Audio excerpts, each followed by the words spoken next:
It's coffee chocolate chip ice cream sandwiches. How good does that sound? So I make it with cookies. I just buy really good cookies, chocolate chip cookies, and I take an ice cream scoop and do 1 scoop of ice cream. I'm using coffee chocolate chip ice cream. It's so good. So you put the top cookie on and just spread it out a little bit. So what I've got now is toffee bits. You can just buy them at the store. Roll them out and take the ice cream sandwich and roll it around in the toffee bits. And if the ice cream's just a little softened as it is, they'll stick.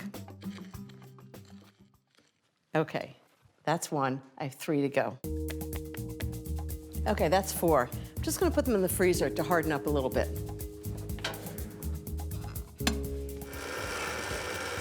You know, I made a little treat for you on the freezer. Oh, you Wanna did? see if it's there? Oh, yeah. I hope he likes it. He likes everything. Oh, wow.